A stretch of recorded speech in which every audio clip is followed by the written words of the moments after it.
네, 안녕하십니까. 창세기 강의 영상입니다. 소리가 너무 크네요. 오랜만에 인사를 드리고 갔네요. 제가 지난 주일날 그리고 또 2주 정도 못 올려드렸죠. 네. 죄송합니다. 제가 좀 바쁜 일이 있어가지고 올리지 못했습니다. 자, 이번 주 다시 영상을 좀 창세기를 좀 보도록 할게요. 자, 우리 계속해서 창세기 1장 6절을 다루고 있죠. 하나님이 가나살의 물 가운데 궁창이 있어 물과 물로 나뉘게 하리라 하시고, 그러니까 둘째 날이죠. 그래서 우리가 지난주까지, 그러니까 노아 홍수가 실제냐, 그러니까 윗물이 실제로 존재하냐에 대한 외증, 그쵸? 그러니까 증거들을 우리가 성경에서 또는 보여지는 어떤 현상, 과학적 원리로서 우리가 한번 살펴봤습니다. 이번에는 노아 시대 때 인구수를 한번 살펴보도록 하겠습니다. 우리가 알다시피 구약 시대 보면은 노아 홍수 기점으로 해서, 그러니까 노아 홍수 이전 시대에 살았던 사람들은 평균 나이가 900세, 그러니까 800세, 900세 정도 그쵸 살았죠. 가장 많이 산 사람이 누구죠? 무드셀라죠. 965세였나? 아담이 930세. 그리고 누구죠? 노아가 두 번째로 많이 산 것 같은데. 뭐 하여튼. 그리고 노아 홍수 이후에는 600세 이렇게 떨어지고 나서 그 다음에 뭐 120세까지, 그리고 현대 시대에 지금 뭐 100세, 이제 90세 정도까지 나이가 이제 평균 나이가 줄어든 걸 알 수 있는데, 그러니까 인간의 나이가 왜 줄어들었느냐에 대해서는 제가 말씀을 드렸죠. 그쵸?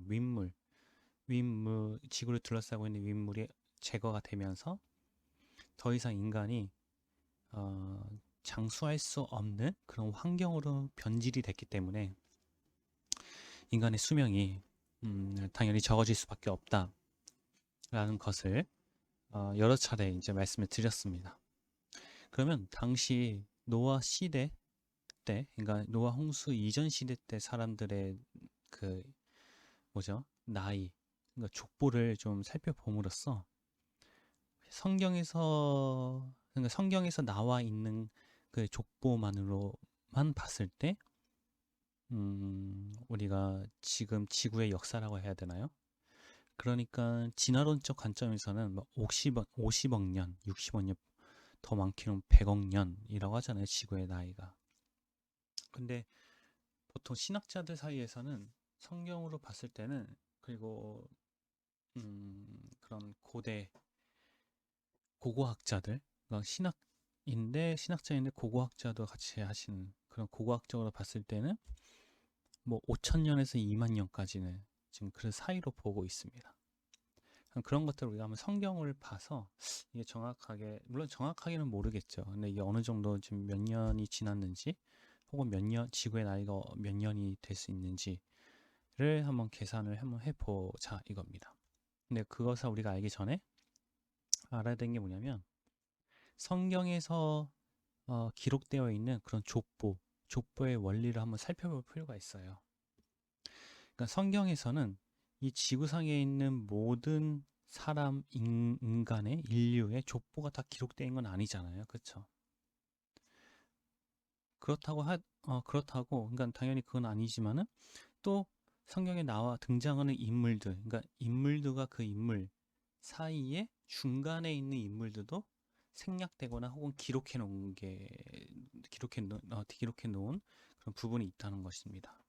그러니까 즉 모든 인물의 족보 전체를 기록한 것이 아니다라는 거죠. 그래서 우리가 아담의 자손을 보면은 가인과 아벨 그리고 셋을 낳는 것으로 기록이 되어 있잖아요.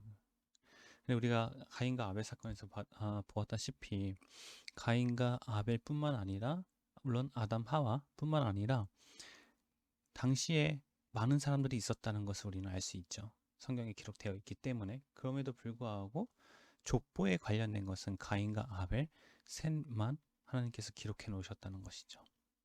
또 신약 성경을 볼까요? 신약 성경의 아르바삭과 셀라의 관계를 보면은, 먼저 구약 성경의 11장 12절에 보면은 아르바삭은 셀라로 나왔고, 그러니까 셀라가 아르바삭의 아버지로 나오고 있잖아요. 근데 이 족보가 누가복음 3장 35절에서 36절에 보면은 그 이상은 스룹이요, 그 이상은 루요, 그 이상은 벨렉이요, 그 이상은 헤버요, 그 이상은 살라. 그렇죠? 살라가 누구냐면 셀라입니다. 그러니까 셀라의 아버지는 가이난. 그렇죠? 근데 가이난의 아버지가 아박삿이 뭐냐면 아르박삿이에요. 그러니까 셀라의 아버지는 가이난이로 누가복음은 기록을 되어 있는 것이죠. 그러니까 아르박삿은 셀라의 아버지가 아니라 누가복음에서는 할아버지로 나오고 있죠. 그 이상은 셈이요, 그 이상은 노아요. 예, 그러니까 이렇게 하나님께서는 족보를 이제 성경이 기록할 때 하나님께서 필요한 인물 혹은 하나님의 의도와 하나님의 목적에 맞게 필요한 부분만 족보로 기록을 해 놓으셨다는 것을 우리는 알 수 있습니다.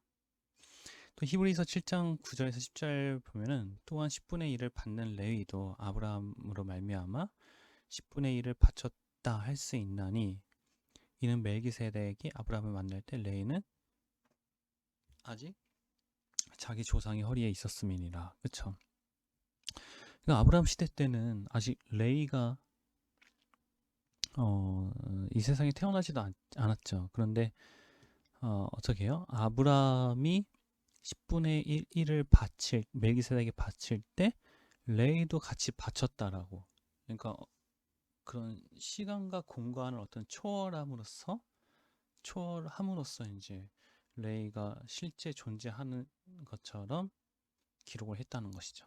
근데 여기도 당연히 아직 만날 때는 아직 자기 조상의 허리에 있었습니다. 그러니까 실제로 태어난 그런 시간대는 아닌 거죠. 그러니까 이런 식으로 족보에 관한 기록을 보면은 하나님께서 그러니까 시간과 공간을 초월함으로써 하나님의 의도, 하나님의 뜻에 맞게 어떤 인물의 족보는 기록을 해놓지만 어떤 인물은 생략을 해놓은 것을 우리는 알 수 있다는 것입니다. 그러니까 성경에 나와 있는 모든 족보가 성경에 등장하는 모든 인물들의 그런 인과관계가 그러니까 아버지면 그 인물이 당연히 아들이라는 것이 그 중간에 생략이 될 수 있는 부분도 있다는 것이죠. 그렇죠? 그렇다는 것은 족보에 나와 있는 그 인물들의 그 뭐죠? 출생 연도와 향년, 그러니까 사망한 연도가 나와 있진 않더라도 우리가 나이로 따져봤을 때 충분히 추정을 할 수 있지만 그 중간에 그 인물이 있었어야 되는데 없었다는 것이 또 전제가 될 수 있기 때문에 성경의 족보에 나와 있는 그 인물들의 나이로만 지구의 나이를 정확하게 추정을 할 수 없다는 것입니다. 물론 어떤 전체적인 부분적으로는 우리가 추정을 할 수 있죠. 근데 정확한 지구의 나이는 알 수 없다는 것이죠. 그래서 신학자들 사이에서는 5,000년 그리고 많게는 2만 년까지 이제 볼 수 있다는 것입니다. 우리가 노아 시대 때 인구수를 그래서 제가 한번 살펴봤어요. 우리가 이제 아담의 그 족보가 나오잖아요. 근데 그 성경에 나와 있는 그 아담의 족보에 등장하는 그 인물로만 따져봤을 때 이 지구의 나이 혹은 그쵸? 뭐 노아 홍수가 언제 일어났는지 혹은 당시에 인간의 전 인류의 수가 얼마나 되었는지를 한번 추정을 한번 해보자라는 것입니다. 자, 아담의 탄생을 1년으로 봤을 때, 그쵸? 1년으로 봤을 때 여기서부터가 이제 1년이 시작이 되는 거죠. 그리고 아담이 셋을 낳았는 130세의 셋을 낳았다고 했잖아요. 물론 그 전에 가인과 아벨도 있었고 많은 사람들이 있었겠죠. 그 후에도 분명히 있었을 테고. 그런데 거기에 나와 있는 그 나이만 봐서 따지는 거니까. 그리고 아담은 800년에, 그러니까 930이죠. 900 자녀 후 향년이니까 800년을 더 산 거죠. 그러니까 930년. 그래서 사망 연도가 930년이라는 것입니다. 네, 그래서 이런 식으로 등장 인물을 기준으로 해서 한번 따져보는 거예요. 출생연도 1년도. 그래서 셋은 130년도에 태어났고 105년에 뭐 에노스를 낳았고 807년에 그 더 살아서 912년에 죽었고, 그쵸? 이렇게 이제 한번 따져보는 것입니다. 그 성경에 등장하는 인물 중에서 이제 가장 많이 오래 살았다는 것을 우리가 적어도 여기서는 알 수 있잖아요. 그쵸? 보면은 무드셀라가 969세죠. 그쵸? 여기 쭉 보면은 가장 오래 살았죠. 야렛 962년을 살았네요. 그 다음에 노아 950년, 그리고 아담이 930년. 상상이 되나요? 900년을 산다. 거의 1000년을 산다. 과연 오래 사는 게 좋을까요? 물론 지금 우리가 80세, 70세만 되더라도 많이 이제 몸이 허약하시기 때문에 할머니, 할아버지께서, 그렇죠, 거동도 불편하실 정도로 되지만은 당시에는 우리가 알다시피 이제 민물이라는 것이 있기 때문에 뭐 거의 800년? 800년까지 살아도 지금 우리나라, 지금 현 시대의 나이로 따지면 한 60세 정도 되지 않을까요? 몸 상태가. 잘 모르겠습니다. 예. 어쨌든 이제 보면은 에노그 365년이에요. 그렇죠? 왜 그럴까요? 그렇죠. 죽음을 맞이하지 않고, 그러니까 육의 죽음을 맞이하지 않고 하나님에 의해서 승천을 하잖아요. 그러니까 하나님과 300년 동안 하나님과 동행하고, 그렇죠, 하늘로 올라가죠. 그게 365년이라는 것이죠. 그런데 노아 홍수 때가 1656년에 일어납니다. 그러니까 이렇게 따졌을 때, 당연히 정확한 건 아니겠죠. 그러니까 이 표로 보면 1656년. 왜냐하면은 무드셀라가 1656년에 죽어요. 그런데 무드셀라가 죽은 직후 그 연도에 동년에 노아 홍수가 일어나거든요. 근데 무드셀라 뜻이 뭐냐면 그가 죽으면 심판이 온다라는 뜻이에요. 네, 무드셀라라는 이름 자체가. 그래서 우리가 여기서 알다시피 이제 알 수 있는 게 뭐냐면, 자, 무드셀라의 아버지가 누구죠? 에녹이죠. 에녹. 그죠? 그러니까 이 표에 의하면 중요한 건 실제 진짜 무드셀라의 아버지가 에녹이냐? 그건 중요하진 않아요. 그러니까 지금 성경에서 에녹의 족보로 보면은 에녹의 다음 자손이 무드셀라라는 그 사실이 중요한 거지, 성경에서 나오면 이게 진짜 역사적 사실이냐 가짜냐 그게 중요하지 않다는 것이죠. 무슨 말이냐면 하나님께서 분명히 아까 얘기했죠. 족보라는 것은, 성경에 나온 족보라는 것은 모든 역사적 사실에 있는 그 등장인물들을 다 기록해 놓은 것이 아니라 하나님의 의도와 하나님의 목적에 맞게 어떤 사람은 족보에 생략하기도 하고 어떤 사람은 기록해 뒀다는 것이죠. 그러면 이 족보에서는 하나님이 에녹 다음에 무드셀라를 기록해 놨다는 것은 이 에녹과 무드셀라의 인과관계에 의해서 하나님께서 말씀하시고자 하는 분명한 메시지가 있다는 것입니다. 자, 우리는 이것을 통해서 무엇을 알 수 있냐면은 무드셀라의 의미가 뭐냐면 그가 죽으면 심판이 온다. 에녹이 이 무드셀라의 이름을 누가 지어줬을까요? 에녹이 지어줬겠죠. 그렇죠? 그럼 에녹은 알고 있다는 거예요. 뭐를? 노아의 홍수를. 모르겠어요. 그게 노아의 홍수, 그러니까 홍수, 물에 의해서 홍수가 된다라는, 그걸 세세하게 그걸 알았는지 전 모르겠지만 어쨌든 이 아이 무드셀라가 죽으면은 분명한 하나님의 심판이 있을 것이다. 전 세계를 그 대상으로 한. 그러니까 에녹은 그게 실체가 된 거죠. 그러니까 제 말로 표현하면 하나님과 에녹의 관계가 어떤 관념적이고 추상적인 관계가 아니라 실체인 관계가 될 수밖에 없다는 것이, 그게 가시적으로 나온 게 자신의 아들을 무드셀라라고 지었다는 것이 바로 증거가 되는 것입니다. 그러니까 에녹의 삶이 어떻게 되겠어요? 당연히 하나님과의 관계가 실체인 삶이 될 수밖에 없는 것이죠. 왜냐하면 하나님의 실체성을 무드셀라라는 이름을 통해서 지금 증거를 하고 있기 때문에. 그러면 에녹과 하나님이 실체다, 관계다. 에녹의 삶이 하나님에 의해서 사라진다. 그게 실체다, 관념이 아니다, 추상적인 것이 아니다 라는 것이 증거가 되어지는 것이 뭐냐면 바로 이 365년이라는, 정확하게 얘기하면 300년 동안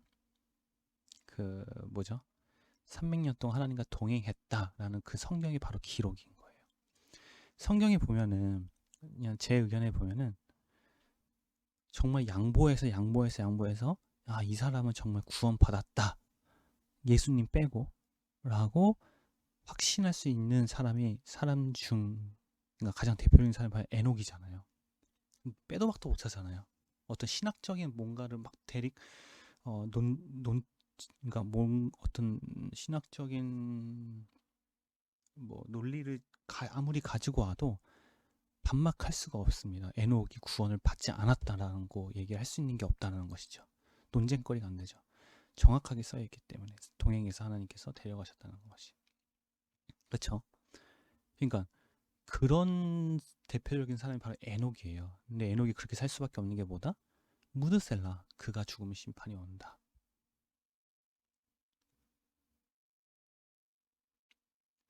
그러니까 제 표현으로 보면은 에녹은 정확하게 그걸 알았다는 것이죠. 그러니까 인간이 육체로만 구성이 되어 있는 그런 존재가 아니라는 것을 에녹은 알았던 거예요. 에녹은 이 육체 안에 뭐가 있다? 영이 있구나. 그러니까 에녹의 자신의 주체가 육이 아니라 그러니까 영이구나. 그렇죠? 이런 이원체적 구성의 인간을 정확하게 깨뜨렸던 인물이 바로 에녹이라는 것입니다. 그렇지 않고서는 절대 자신의 아들의 이름을 무드셀라라고 지을 수가 없다는 것이죠. 그리고 하나님과 동행하는 삶을 살 수 없다는 것입니다. 그러니까 하나님께서는 이 에녹을 통해서 우리에게 말씀하시는 것은, 구원이라는 것은 이 에녹처럼 살아야 된다라는 것을 말씀하시는 것이죠. 그럼 에녹처럼 사는 게 뭐다? 분명한 하나님의 존재성을 실체로 알게 되고, 그쵸? 그 실체로 안다는 것은 뭐예요? 나의 주체가 이 육에 있는 것이 아니라 이 영에 있다는 것을 안다는 것이죠. 믿어진다는 것이죠. 그래서 그게 삶으로 드러나는 삶, 바로 에녹이라는 것이죠. 그러니까 창세기 2장 7절로 보면은 정확하게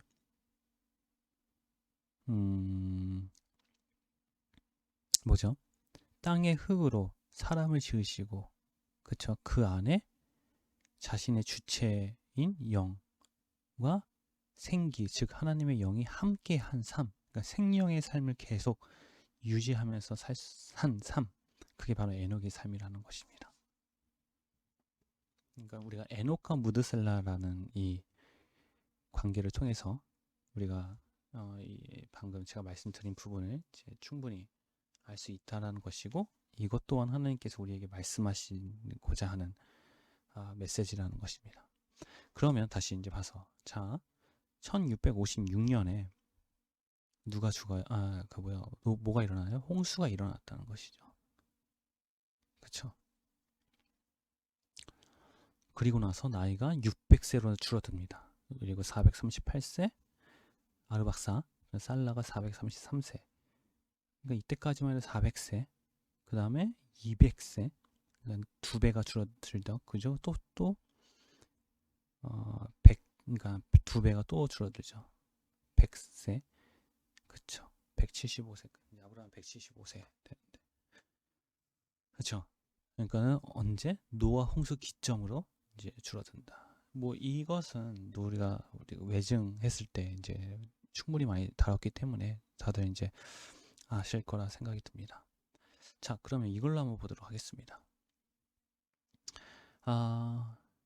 1세대, 그러니까 세대별로 우리가 쭉 올라가 보는 거예요. 그리고 1세대는 당연히 아담이겠죠. 그러니까 영년이죠. 그리고 그 당시 지금 시대는 현대 시대에서는 우리가 20세 보통 성인 20세 정도 혹은 20세 전후로 해서 임신이 가능하잖아요. 그렇죠? 그러니까 20세 때 임신이 가능하지만은 물론 노아 시대 때, 그러니까 구약 시대 때도 어떤 이런 인간의 생체, 그러니까 생리적인 현상에 있어서도 분명히 같을 거라고 보지만은, 그러니까 이거를 양보해서 50년, 그러니까 50년의 아이를 낳았다라고 봤을 때, 50년의 아이를 낳았다라고 봤을 때, 자, 영년이라는 것은 결국에 아담과 하와를 얘기하는 거죠, 인구. 그리고 얘네들이 50년, 물론 이제 우리가 알다시피 아담과 하와가 하나님께서 과연 아담과 하와를 몇 살로 창조하셨냐? 그러니까 우리가 지금으로 보면 엄마 아빠 뱃속에 태어났을 때 아기 때로 나오잖아요. 그렇죠? 그런데 아담과 하와를 과연 아기로 창조하셨는지 어떻게 창조하시는지. 근데 우리가 알 수 있는 것은 하나님이 아담과 하와를 만드시고 나서 그렇죠? 근데 연속성으로 계속 사건이 일어나잖아요. 그렇죠? 이거 아담의 그러니까 창세기 2장 7절에 이제 아담을 만드시고 나서 그 다음에 선악과를 만드시고 먹지 말라라고 또 얘기도 하시고 그 이후에 흡초하는 것이 좋지 않아서 여자도 주시고 그러니까 그런 걸로 봤을 때는 분명히 인격적인 관계로서의 형성이 될 수 있는 그러니까 육적으로 뭐 영은 어차피 애기냐 성인이냐 그런 거와 상관없이 그러니까 영적인 존재라는 자체가 우리가 인간론, 그러니까 신론에 대해서 우리가 영에 대해서 우리가 함께 정리를 했듯이 시간과 공간을 초월하기 때문에 영은 자라는 어떤 그런 존재가 아니잖아요.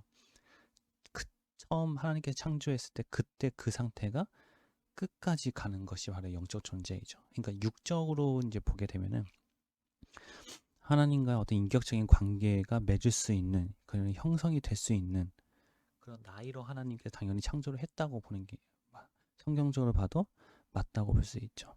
그리고 그 나이가 됐기 때문에 여자를 주셨다는 것은 뭐예요? 여자와 남자가 인격적인 관계를 맺을 수 있는 그런 나이로 하나님께서 아담을 창조했다, 여자를 창조했다라고 볼 수 있는 게 더 성경적이다라고 볼 수 있는 것입니다. 어쨌든 그래서 남자와 여자를 그러니까 아담과 하와를 하나님께 창조했을 때는 분명히 그 자손을 번성할 수 있는 그러니까 인격이 형성이 된 그런 상태로 창조를 하셨다는 것이고 그거를 뭐라고 부르냐면 뭐 이걸 신학적 용어로 보면은 내재년수라고 합니다. 내재년수. 그럼 뭐 인터넷에 한번 여러분 찾아보세요. 근데 어쨌든 이런 신학적 용어 자체가 중요한 건 아닙니다. 성경적으로 봤을 때 과연 아담과 하와가 하나님께서 이 시기, 그러니까 인간이 성장하는 그런 시기 중에 어느 때 창조를 하는 게 더 타당하냐라고 그걸 따졌을 때는 당연히 성인이 되었을 때, 그러니까 성인의 어떤 육체적인 것이 조건에 맞을 나이, 그쵸, 맞은 시기에 하나님께서 남자와 여자를 창조하셨다는 게 더 맞다, 타당하다라고 보는 거죠. 그러면 그 두 명이 영년도에 그 두 명이 있다면 물론 아까 제가 말씀드렸다시피 그러니까 20살 전후로 임신이 가능하지만은 최대한 그걸 늘려가지고 50년 그러니까 아담과 하와가 50살 때 첫 아이를 낳았다라는 가정하에 그러니까 50년씩 따지는 거죠. 50년, 100년, 150, 200 이런 식으로. 그리고 50년씩 따졌을 때 50년 주기로 두 명씩, 그러니까 아니 두 명씩이 아니라 2배로 인간이 늘어난다는 것이죠. 왜냐하면 50년 때는 분명히 그럼 4명일 거 아니에요. 그렇죠. 아담, 하와, 그 다음에 뭐 또 다른 이제 자손이 만약에 남자 여자 자손이 있다면은 그렇죠. 그러면은 그 4명이 또 자손을 100년에 똑같이 또 낳는다는 거죠. 그렇죠. 그럼 8명. 그 8명이 또 다 내면 150년에 16명 쭉 가겠죠. 그렇죠. 그 200년, 그러니까 50년씩 쭉 갔을 때 결국에는 언제까지 가냐? 1650년까지 가는 거죠. 왜냐면 1656년에 뭐가 일어나요? 아까 봤던 것처럼 무드셀라, 즉 노아 홍수가 일어나잖아요. 그러니까 2부터 계속 2배씩 계속 늘려갔을 때 인구수가 노아 홍수 일어나기 전 인구수가 1, 10, 100, 1000만, 10만, 100만, 1000만, 1억, 10억, 100억이잖아요. 100억. 171억 7986만 9184명. 물론 이게 절대 정확한 게 아니죠, 당연히. 그 인간의 나이로, 그러니까 지금 현대 시대에 우리가 현상으로 봤을 때 이걸 전제로 한번 우리가 원인을 한번 따져보는 거였죠. 그냥 계산했을 때. 그렇죠. 그러니까 약 100억 명. 사실 다른 신학자 같은 경우는 더 많게도 봐요. 막 어떤 신학자는 2700억까지 보는 신학자도 있어요. 그러니까 중요한 거는 지금 시대 전 세계 인구가 약 75억이라고 하잖아요. 그쵸? 75억인데 75억이 그러니까 140억, 150억. 그러니까 2배. 지금 170억이니까 약 2배. 약 2배 이상의 인구가 노아 시대 때 살았다는 것이에요. 어마어마하죠. 그러니까 이게 또 타당한 이유가 뭐냐면 당시에 평균 나이가 몇 살이에요? 900세잖아요. 900세. 지금은 아무리 봐도 90살. 그러니까 10배. 10배가 더 장수했던 시기였던 거죠, 또. 그러니까 이렇게 많은 인구가 사는 것이 어느 정도 합리적이고 논리적이다라고 볼 수 있는 것입니다. 근데 우리가 여기서 이제 중요한 점이 뭐냐면 이 170억, 약 170억 명이 되는 인구 중에 노아 홍수로 인해서 몇 명만 살아남느냐? 8명이라는 거예요. 이게 정말 역사적 사실이잖아요. 그러면 무섭지 않나요? 하나님께서 이 그러니까 170억 명 중에 몇 명만 살려요? 8명만. 이게 생존율이 몇 %예요, 그러면?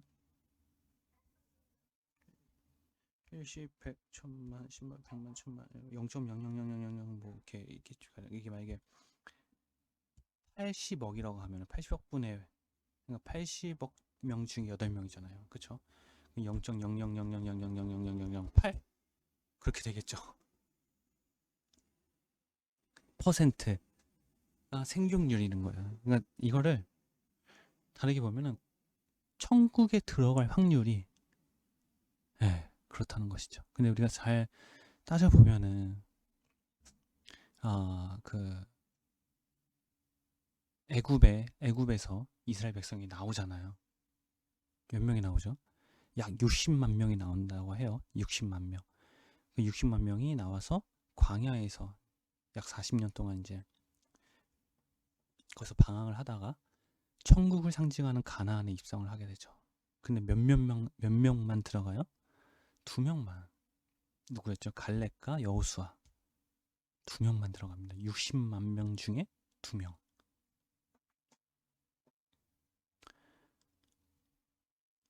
그리고 요한계시록에 보면은 마지막에 그 이제 천년 왕국이 끝나고 나서 마지막에 무적행에 있던 지옥에 있던 그런 사탄들을 다시 이 지상에 다시 쫙 풀러나왔을 때 그 사탄들이 이제 1000년 동안에 있었던 사람들을 어떻게 해요? 유혹하잖아요. 근데 그때 사탄의 유혹에 넘어가는 인구 수가 어느 정도냐면은 해변가에 모래알 정도라고 합니다. 해변가에 모래알 정도. 그러니까 성경은 처음부터 끝까지 이 구원 받는 사람이 구원을 받지 못하는 사람보다 적다는 거예요. 적어도 얼마나 적냐? 한참 적다는 것이죠. 그거를 계속 증거를 하고 있는 거예요, 하나님께서는. 그러니까 제 자신에게도 계속 말을 하고, 그리고 제가 설교 때나 또 다른 분들에게도 그런 기회가 있으면 말씀드리는 게 뭐냐면, 자기 자신을 반드시 의심을 해야 된다라는 것입니다. 그러니까 구원의 확신이라는 말이 있잖아요. 이건 제 경험담이에요. 제 친구 동기 전도사님이 있었는데, 이제 그 친구랑 이제 이런저런 얘기를 하다가 성경 이야기를 이제 자연스럽게 하게 되죠. 근데 그 친구가 굉장히 간증이나 그런 거에 대해서는 잘해요. 막 저 하나님의 은혜다, 하나님이 하셨다, 막 은혜롭게 잘 하더라고요. 그런 걸 좋아하고 또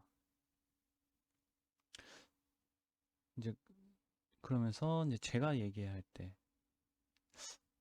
그러니까 저는 간증을 할 때도, 그래서 그 친구가 받아들이기로는 간증으로 들리지 않았던 것 같기도 하고, 그러니까 본질에 대한 기초에 대한 이제 얘기를 이제 하게 되니까, 그리고 나서 이제 그 친구에게도 이제 같이 얘기했던 게 뭐냐면,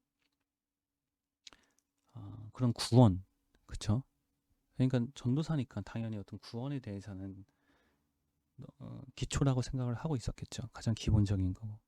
근데 그런 부분을 제가 이제 좀 다시 끄집어내고 좀 그런 것들을 다시 한번 생각을 할 수 있는, 좀 그런 기초부터 다시 한번 생각할 수 있는 이제 그런 것들을 문제를 좀 제시를 하니까는 굉장히 기분 나빠하더라고요.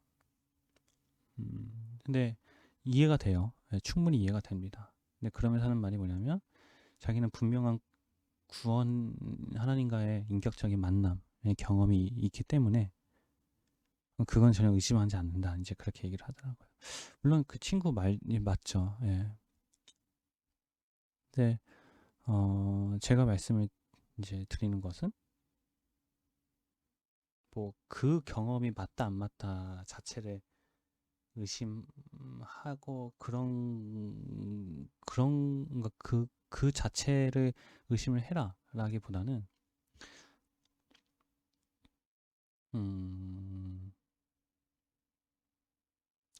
이렇게 표현하는 게 더 좋을 것 같네요. 그러니까 오늘 하루, 그러니까 그거는 과거일 뿐이고, 오늘 하루 내가 정말 하나님과 함께 있고 하나님이 나의 주인이라는 것이, 그게 정말 믿어지는지, 그런 부분에 대해서 이제 의심을 이제 해야 될 필요가 있다라는 것이죠. 이거 무슨 말이냐면, 그때 처음 그 구원의 경험, 확신, 그걸로 한평생 사는 사람들이 이제 많이 있는 것 같아요. 얘기를 하다 보면은. 그러다 보면은 문제가 뭐냐면, 자신의 어떤 신앙에 있어서 좀 기초적이고 기본적인 것을 생각을 못하는 경우가 있다는 것이죠. 왜? 그게 너무 확실하기 때문에. 예.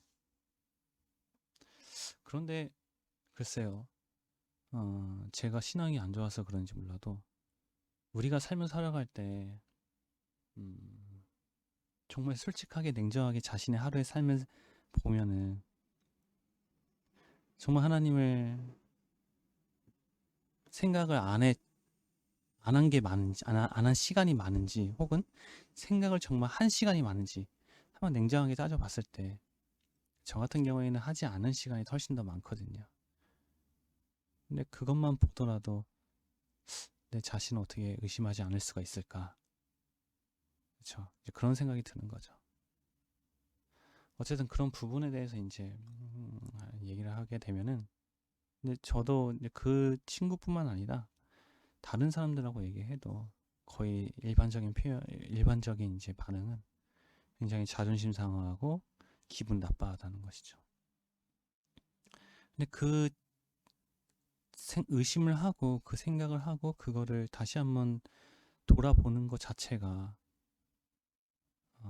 기분 기분 나쁘게 받아들이지 않는 게 우리들에게 더 좋겠죠, 당연히. 그렇죠.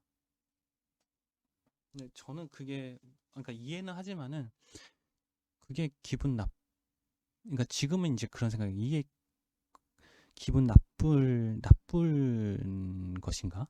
라는 이제 의문이, 오히려 저는 이제 그런 생각이 들어요. 오히려 더 감사하고, 그리고 앞으로 이제 뭐 50년, 60년 더 살아갈 기간이 남았는데, 한평생 정말 심각하게 이런 부분을 고민을 한 번쯤은 해야 되지 않을까라는 생각이 드는 것이죠. 그렇죠? 그리고 더 분명한 것은 하나님이, 그러니까 창세기를 통해서, 그러니까 1, 2, 3장을 정리를 하게 되면은 인간의 구성은, 하나님이 창조한 인간의 구성은, 하나님의 의도는 의심을 하게끔, 갈등을 하게끔, 육과 영으로 인해서 갈등을 하게끔 설계가 된 것이 바로 인간이라는 것이에요. 그러니까 확신을 가지게끔 인간을 창조한 게 아니라는 것이죠. 그러니까 인간의 하나님 창조하신 그 설계도만 봐도 절대 인간은, 그게 구원의 확신일지라도 내가 의지로, 내가 마음대로 그거를, 그러니까 갖는 게 아니라 오히려 더 고민하고 의심을 해야 되게끔 창조된 게 인간이라는 것입니다. 물론 정말 하나님의 은혜로서 그런 것이 믿어지면은 그런 확신의 어떤 믿음, 고백 충분히 할 수 있죠. 제 말씀은 하나님이 주시는 어떤 믿음, 은혜 안에서 그것까지 막 부인해서 막 의심을 하라는 것이 아니라는 것이죠.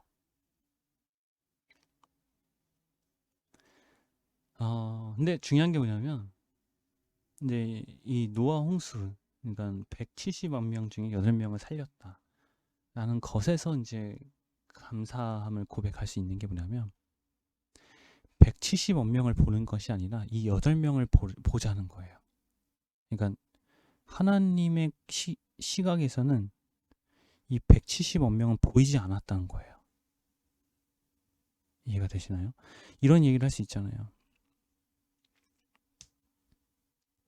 이거는 뭐 과거 교보 시대부터 계속 논쟁이 되어 왔던 건데, 하나님은 사랑이라고 하는데, 그렇죠? 어떻게 지금 이 세상에서 일어나는 정말 한 되게 그런 사건이 많이 일어나잖아요. 되게 선한 사람이 막 죽고, 말도 안 되게 죽고, 대표적으로 홀로코스트, 그쵸, 유대인들이 독일 나치에 의해서 굉장히 많은 사람들이 죽임을 당했잖아요. 그때 이제 한참 이제 나왔던, 고백했던 게 뭐냐면, 하나님은 정말 살아계신가요? 유대인들이.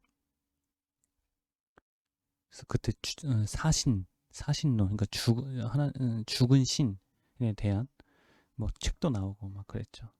그리고 아시아의 홀로코스트라고 할 수 있는 그 뭐죠? 킬링필드, 캄보디아, 폴포트, 그렇죠. 약 캄보디아 인구의 3분의 1을 죽였잖아요, 그 사람이. 그러니까 그런 사건들 보면은, 물론 그건 대표적인 사건이지만은 우리나라에서도 찾아볼 수 있죠. 세월호 사건 같은 거. 그쵸. 그 아이들이 무슨 죄가 있길래 정말 신이 살아있다면 어떻게 그런 일이 일어날 수 있느냐. 그러니까 그런 사건들이 있단 말이에요. 근데 중요한 점이 뭐냐면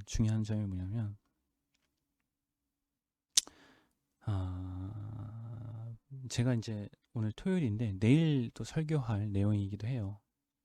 그러니까 하나님의 시각과 인간의 시각은 정말 완전히 다르다는 거예요. 무슨 말이냐면 사무엘상 16장 7절이죠. 사람은 외모를 보거니와 나 여호와는 중심을 보시니라는 이 말 자체가 다시 한번 생각해 보게 되면은 그냥 외모를 본다, 중심을 본다 그거의 차이가 아니라 인간과 하나님의 시각은 반대라는 것이죠. 완전히 반대. 그러니까 우리가 세월호 사건만 보더라도 너무 슬프잖아요. 그쵸. 너무 슬프잖아요. 그쵸. 근데 우리가 바라보는 이 시각은 뭐예요? 그 사건 자체에서 일어난 그 결과를 바라보고 느끼는 그 감정이 슬픈 감정이고 이해가 안 되는 것이죠. 그렇죠? 그런데 하나님의 관점에서 봤을 때는 우리는 알지 못하지만 혹은 우리 인간에서는 이해가 되지 않지만은 분명히 하나님의 선하신 계획이 있기 때문에 그런 너무나 어려운 사건을 그 계획하심 속에서 일어났다는 것이죠. 그래서 분명한 것은 믿어지는 것은 뭐예요? 하나님께서 그 사건에 의해서 어려움을 당한 친구들, 아이들도 분명히 하나님의 계획하심 속에서 책임을 지고 계신다는 것이죠. 그렇죠? 하나님과 공평하게. 그러니까 우리 입장에서는 지금 현재 살아남은 그리고 육적으로 죽었기 때문에 그러니까 지금 살아남았고 죽었기 때문에 이 결과에 의해서 느끼는 감정이 바로 이해가 안 되고 어렵다는 것이죠. 그런데 하나님의 의도에서는 분명한 것은 하나님이 그 아이들 혹은 살아남은 사람들 혹은 뭐 관련된 모든 사람들의 영으로 지금 그 영적인 그 존재를 책임져 주신다고 있다는 것입니다. 물론 그걸 일일이 우리가 다 알 수 없다는 것이죠. 홀로코스트나 뭐 킬링필드 같은 것도 혹은 우리나라에서 뭐 일제 그러니까 식민지 시대 때에서도 많은 사람들이 이제 그런 어려움을 당했을 때 우리나라 역사에서 쭉 보게 되면 어쨌든 인간의 시각과 하나님의 시각은 다르다라는 것이 그게 바로 하나님과 인간의 그러니까 신과 인간의 차이라는 것입니다. 그 시각의 차이가. 그러면 이 노아 홍수도 마찬가지죠. 근데 노아 홍수 때 170억 명과 이 8명의 차이는 이거는 분명하잖아요. 그러니까 170억 명은 무조건적으로 지옥이라는 것이죠. 그래서 이 중에서 가장 구원의 상징, 구원의 대표가 바로 8명. 그러니까 분명히 이분법적으로 나눠져 있다는 것이죠. 요 부분에서는. 근데 하나님의 시각에서는 중요한 게 뭐냐면 이 170억 명 이건 하나님의 시각에서 보이지 않았다는 거예요. 무슨 말이냐면 노아의 홍수는 심판이 아니라 이 8명을 구원하기 위한 구원의 방법이라는 것이죠.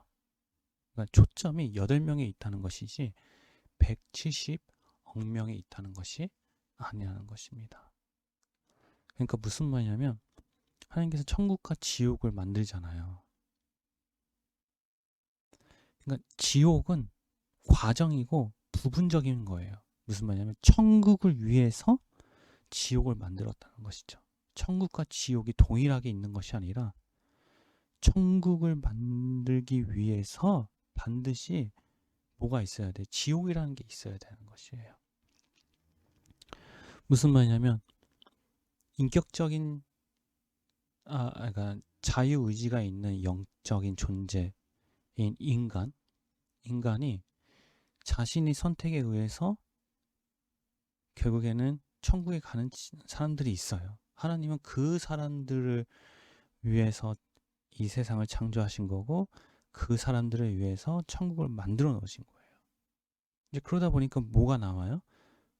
나는 하나님을 신어요 하고 떠난 사람들이 남아 있을 거 아니에요. 그렇죠? 그러니까 그 사람들에게 합당하게 또 합당하게 지낼 수 있는 공간이라고 얘기했지만은 사실은 그 사후 세계는 공간이란 자체에 이게 뭐야 말이 적용이 되지 않죠. 그렇죠? 그러니까 그러니까 하나님을 떠난 영혼들이 살아갈 수 있는 그러니까 있어야 되는 그런 것을 또 만들 수밖에 없기 때문에 그게 바로 지옥이라는 것이죠.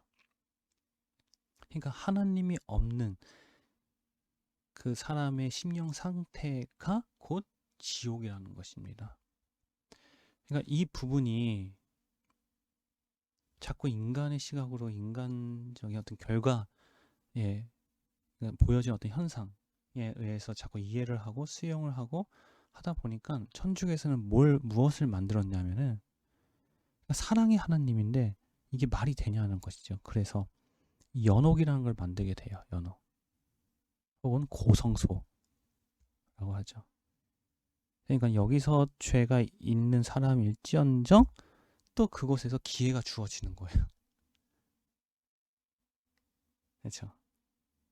그러니까 말이 안 되니까 어떻게 사랑이 하나님인데 어떻게 모든 사람들을 다 그러니까 하나님을 믿지 않았다고 무조건 지옥에 보내느냐?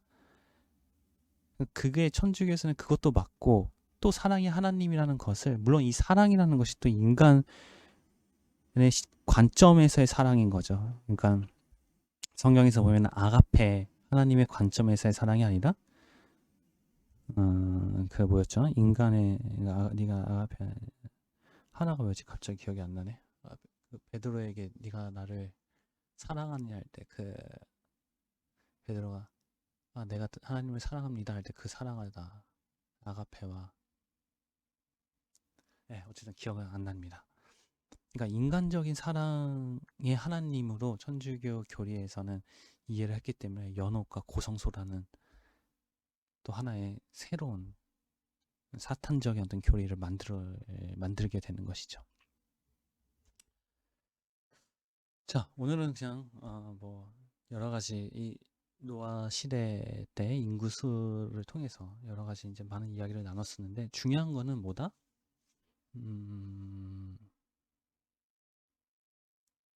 하나님의 목적은 우리를 죽이고 우리를 지옥 보내고 그런 것이 전혀 그러니까 그런 건 보지도 않는 거예요. 있는 것이 아니라 하나님의 목적은 우리에게 천국, 안식, 구원, 우리와 함께하는 것 그것에 있는 것입니다.